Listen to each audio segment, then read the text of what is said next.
सुनो जी, बड़ा जी हो रहा है, क्या कहीं घूम फिर लेते हैं? बड़ा मन करता है कहीं दूर घूम फिर कर आएं। चलो थोड़ा बेटे अविनाश के यहाँ रह लेंगे।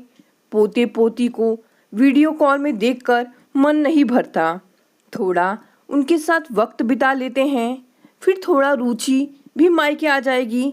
थोड़े दिन भाई भाभी और हमारे साथ भी बिता लेगी। थोड़ा उसका भी मन बहल जाएगा। वैसे भी रुचि हमारे आने पर ही आती है, वरना तो कभी अविनाश बहन को बुलाता तक नहीं है। आपका क्या ख्याल है? रेवती जी ने पति अशोक जी से पूछा।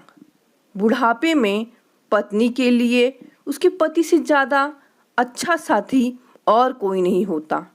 अशोक जी ने रेवती की बात सुनी। भाग्यवान, आप कह तो सही रही हैं। मेरे ख्याल से एक ही जगह पर रहते रहते मन थोड़ा उब जाता है। सोच तो मैं भी रहा हूँ कि कहीं बाहर चलते हैं, तीर्थ स्थलों में चलते हैं। मेरे एक मित्र हैं, वो बता रहे थे कि एक ग्रुप है जहाँ पर सभी लोग एक साथ जाते हैं। मैं उनसे जानकारी ले लूँ, फिर हम दोनों संग संग चलेंगे। और हाँ, अविनाश के यहाँ भी चलेंगे। पहले यहाँ घूम फिर लें। वैसे भी अभी तो हम और तुम आज़ाद हो चुके हैं सारी जिम्मेदारियों से। मुस्कुराते हुए अशोक जी कह रहे थे। 10 दिनों बाद अशोक जी और रेवती जी रवाना हो गए कोलकाता बेटे अविनाश के यहाँ। अशोक जी सारी उम्र यही कोलकाता में गुजारे थे। पेशे से अशोक जी सरकारी कर्मचारी थे और रेलवे में नौकरी करते थे, और रेवती जी गृहिणी थी। दोनों को एक बेटा और एक बेटी थी।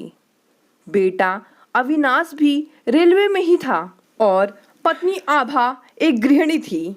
उन्हें एक लड़का और एक लड़की थी। वहीं बेटी रुचि की भी शादी हो चुकी थी, वो अपने ससुराल में ही थी।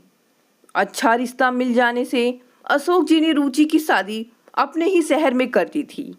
दोनों बच्चे अपने अपने गृहस्थी में खुश थे। और वहीं अशोक जी रिटायरमेंट के बाद शहर छोड़कर पत्नी रेवती जी के साथ गांव बस गए थे। उनका मानना था कि एक ही जगह रहने से मन ऊब जाता है, और वैसे भी बुढ़ापा में अक्सर लोग अपने पैतृक गांव में बस जाते हैं। सारी उम्र तो नौकरी करते ही बीत जाती है। हाँ, समय के अनुसार हालात भी बदल जाते हैं। अब बच्चे नहीं चाहते कि माँ बाप उनके साथ रहें, तो कभी कभी माता पिता ही समझौता कर लेते हैं।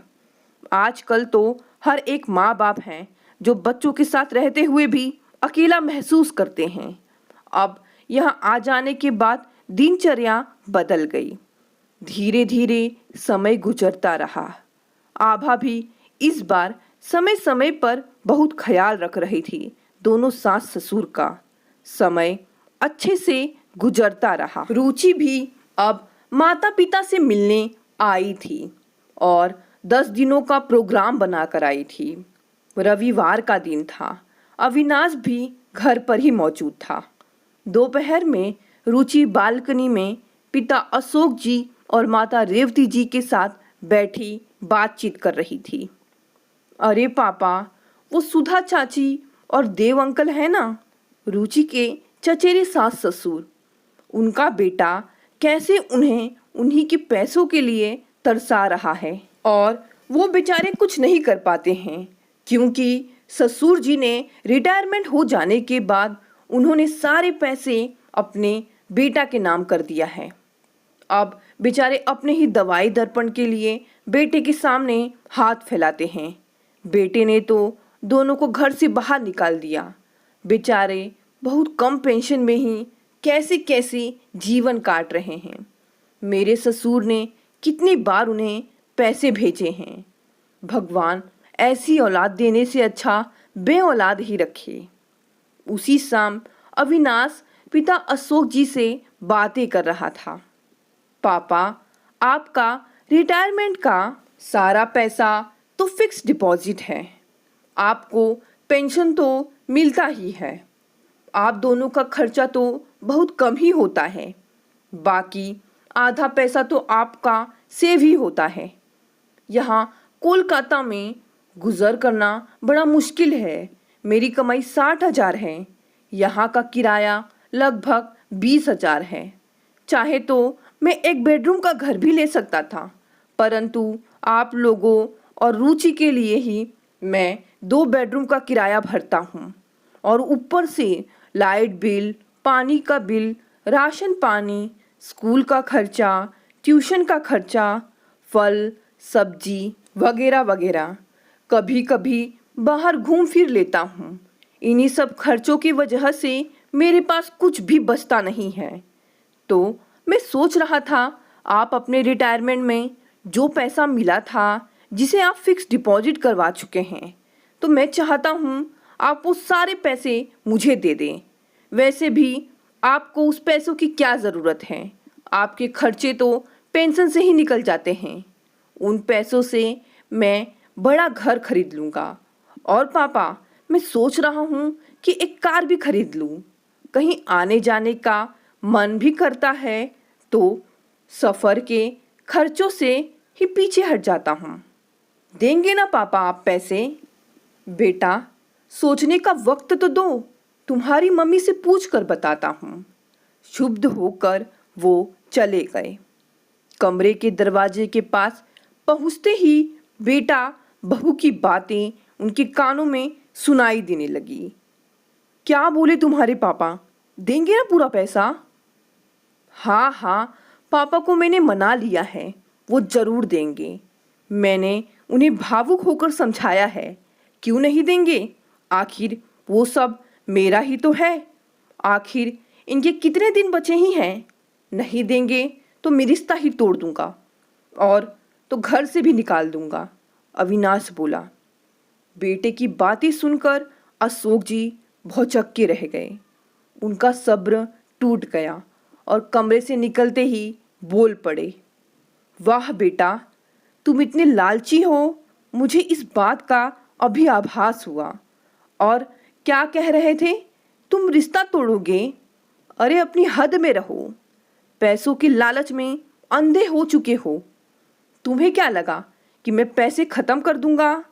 मैं तुम्हें हर महीने कुछ ना कुछ भेजता रहता हूँ, मगर तुम्हें तो मेरी पूरी की पूरी कमाई चाहिए। तुम जैसे ही औलाद बुढ़ापे में माँ बाप को सताती है। अब हमारे महीने भर रहने से भी तुम्हें तकलीफ़ है, तो हम जा रहे हैं। पापा, आप मेरे साथ चलो। बेटा नालायक है, मगर बेटी नालायक नहीं है। आप मेरे घर चलें। आप जितने दिन चाहें उतने दिन रहें। वहाँ आपसे कोई हिसाब नहीं करने वाला। यह सब अविनाश देख रहा था। सिर झुकाए शर्मिंदगी में वो एक शब्द मुंह से ना निकाला। अशोक जी ने अब वहाँ रहना सही नहीं समझा और कुछ वक्त बेटी के घर रहने के बाद वो रेवती जी के साथ अपने गांव में रहने चले गए।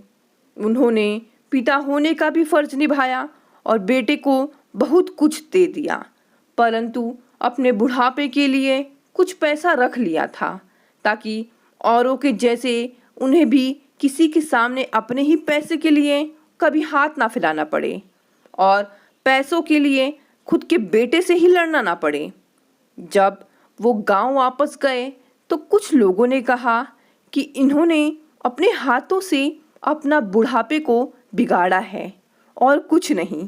पर अशोक जी का मानना था कि उन्होंने बुढ़ापे के लिए अपना रास्ता खोला, ना कि बंद किया था। आज की समाज की ये कड़वी सच्चाई है। खुद के पैसे होते हुए भी माँ बाप अपने ही घर में बोझ हो जाते हैं। उनके वही बेटे बहू उन्हें बोझ समझने लगते हैं। दोस्तों, आपको ये कहानी कैसी लगी और कहानी पढ़ने के बाद आपकी राय क्या है? अपनी राय हमें ज़रूर बताएं और चैनल को भी सब्सक्राइब करें। धन्यवाद दोस्तों।